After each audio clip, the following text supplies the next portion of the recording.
सिक्किम में भारत और चीन में जारी गतिरोध के बीच चीन भारत को बार बार धमकी दे रहा है और भारत पर दबाव बना रहा है कि वो डोकाला से अपनी सेना पीछे हटाए।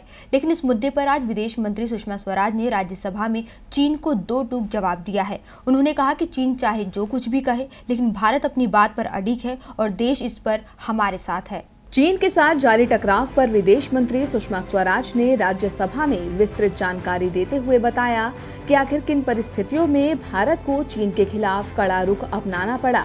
उन्होंने कहा कि डोकाला ट्राई जंक्शन को लेकर भारत और चीन के बीच 2012 में समझौता हुआ था कि भारत, चीन और भूटान मिलकर इस पर फैसला लेंगे, लेकिन अब चीन ट्राई जंक्शन की मौजूदा स्थिति को अपने तरीके से बदलना चाह रहा है। सुषमा ने कहा कि सैन्य गतिरोध पर कानूनी रूप से भारत का पक्ष बेहद मजबूत है और सभी देश समझ रहे हैं कि भारत ने जो अपना मत रखा है वो गलत नहीं है। उन्होंने कहा कि चीन ने भूटान के प्रति आक्रामक रुख अख्तियार किया हुआ है। चीन बार बार इस क्षेत्र में आता है और हल्की फुल्की गतिविधियां जारी रखता है। भूटान इस मसले पर कई बार चीन से विरोध भी दर्ज करा चुका है, लेकिन चीन अपनी चालाकियों से बाज नहीं आता और अब चीन की मांग है कि भारत वहां से अपनी सेना हटा ले।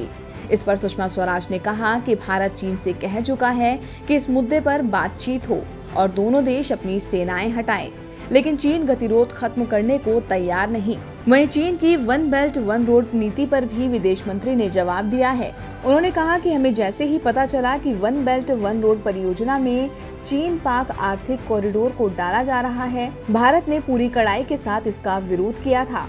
आपको बता दें कि पिछले 1 महीने से सिक्किम में भारत और चीन के बीच गतिरोध जारी है और लगातार चीनी मीडिया की तरफ से भारत को धमकी दी जा रही है। वहीं अब चीन के पूर्व राजनयिक लियू योउफा का बयान सामने आया है, जिसमें उन्होंने कहा है कि डोकलाम में भारत के पास सिर्फ 3 विकल्प हैं: पीछे हटे, कब्जा करे या फिर मारा जाए। डीबी लाइव की रिपोर्ट।